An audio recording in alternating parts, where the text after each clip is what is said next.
Perencanaan atau planning ialah memikirkan ke depan tentang apa-apa yang harus dilakukan.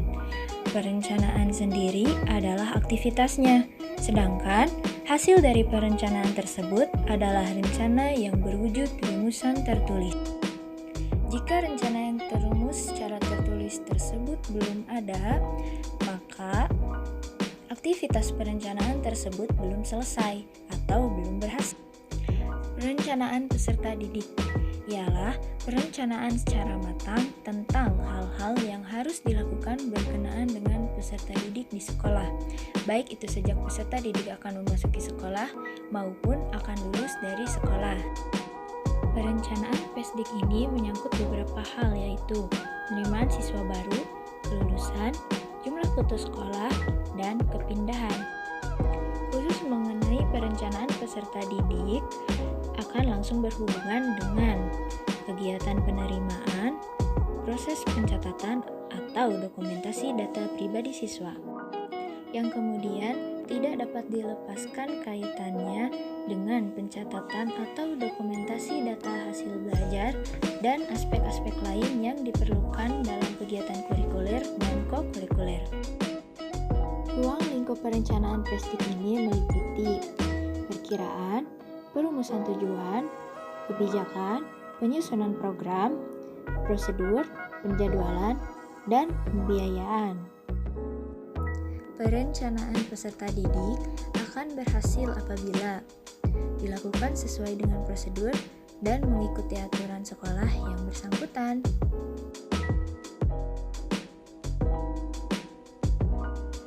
Di dalam konsep perencanaan peserta didik, ada beberapa hal yang perlu diperhatikan.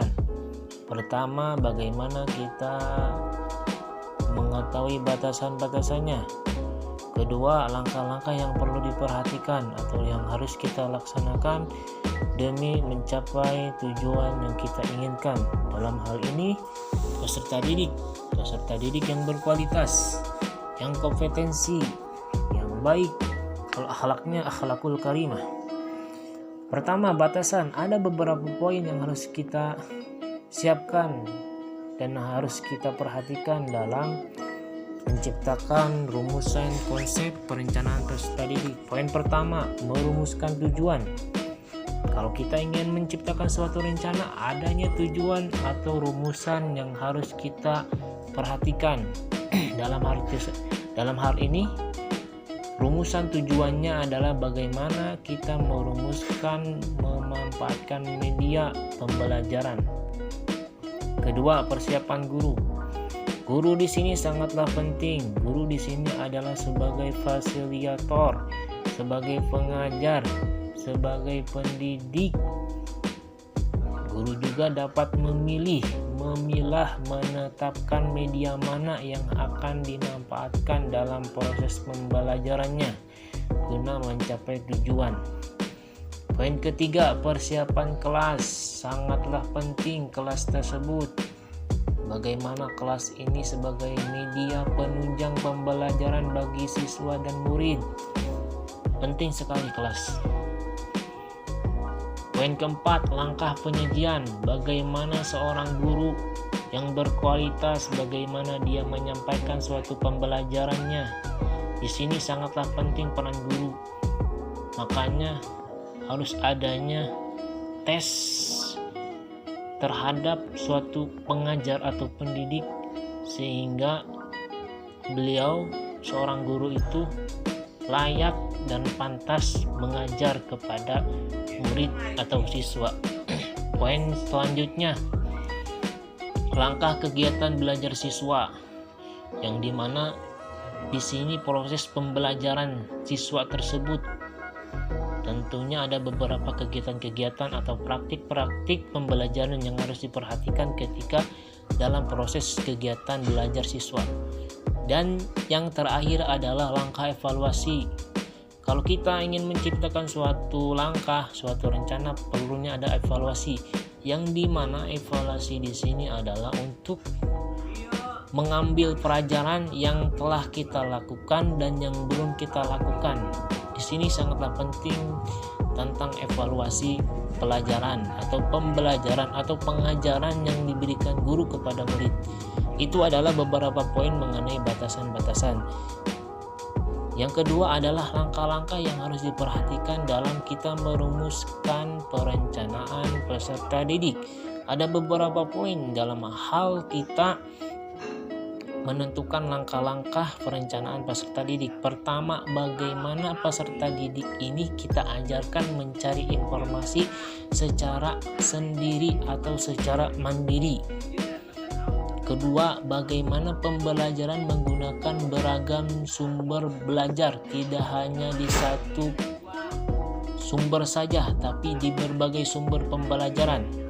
Yang ketiga, bagaimana pembelajaran menggunakan pendekatan ilmiah ya. Keempat, bagaimana rancangan pembelajaran berbasis kompetensi. Kelima, menggunakan desain pembelajaran terpadu. Keenam, membuat soal dengan menyediakan jawaban yang memiliki kebenarannya multidimensi. Tidak hanya satu dimensi, tapi multidimensi. Ketujuh, merancang pembelajaran, mengembangkan keterampilan aplikatif. Kedelapan, meningkatkan hard skill dan soft skill. Tidak hanya pintar akademik, tetapi juga pintar dalam hal misalkan dia pintar komputer, pintar olahraga, pintar apapun yang bermanfaat tentunya. Yang kesembilan yaitu memfasilitasi peserta didik menjadi pembelajar sepanjang hayat. Kesepuluh, memberikan contoh keteladanan, membangun motivasi, dan mengembangkan daya kreativitas. Kesebelas, pembelajaran dilaksanakan tidak hanya di sekolah, tetapi juga di rumah dan di masyarakat. Jadi pembelajaran itu tidak hanya terpaku di sekolah, tetapi di ruang bebas, entah itu di rumah, entah itu di masyarakat, yang dimana tidak hanya di sekolah pembelajaran tersebut.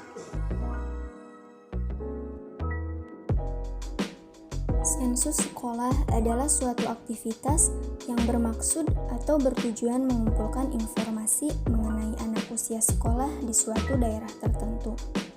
Berdasarkan data hasil sensus tersebut dapat dipergunakan untuk merencanakan layanan kepada peserta didik. Penanggung jawab sensus sekolah secara formal adalah kepala sekolah, sedangkan penanggung jawab materialnya adalah wakil kepala sekolah urusan peserta didik. Sedangkan yang dapat dijadikan sebagai tenaga sensus tersebut adalah tenaga kependidikan di sekolah. Fungsi umum sensus sekolah adalah sebagai dasar pembagian anggaran belanja dan sarana untuk mendapatkan dana bantuan pendidikan. Fungsi khusus sensus sekolah diantaranya sebagai berikut: penentuan kebutuhan program sekolah, penentuan bidang school attendance, pemberian fasilitas transformasi, perencanaan program pendidikan dan pelayanan dan melayani kebutuhan-kebutuhan yang diperlukan, membuat persyaratan kehadiran dan disiplin bagi peserta didik, menyediakan fasilitas pendidikan, menganalisis kemajuan daerah sekolah setempat, mengadakan pendaftaran terhadap sekolah privat, dan mendapatkan informasi dari berbagai pihak. Di antaranya, ada 3 data yang dijaring melalui sensus sekolah. Yang pertama, data mengenai identitas diri calon peserta didik. Yang kedua, data mengenai identitas orang tua. Dan yang ketiga, keterangan-keterangan mengenai lingkungan anak. Hess Jong L. dalam laporan penelitian untuk California Energy Commission mengenai pengaruh kondisi ruang kelas, misalnya menyimpulkan mengenai kondisi ruang kelas SD. 1. Pandangan bebas keluar jendela termasuk pemandangan tumbuhan dan berbagai aktivitas orang dan benda-benda lain di kejauhan. Ternyata mendukung. Belajar murid jauh berbeda dengan di Indonesia yang justru harus menutup jendela dari pemandangan di luar ruang kelas. 2. Cahaya yang menyilaukan berpengaruh negatif terhadap kegiatan dan hasil belajar murid. 3. Cahaya matahari langsung berpengaruh negatif terhadap hasil belajar siswa. 4. Suara bising dari luar yang mengganggu, jelas-jelas mempengaruhi kegiatan belajar murid.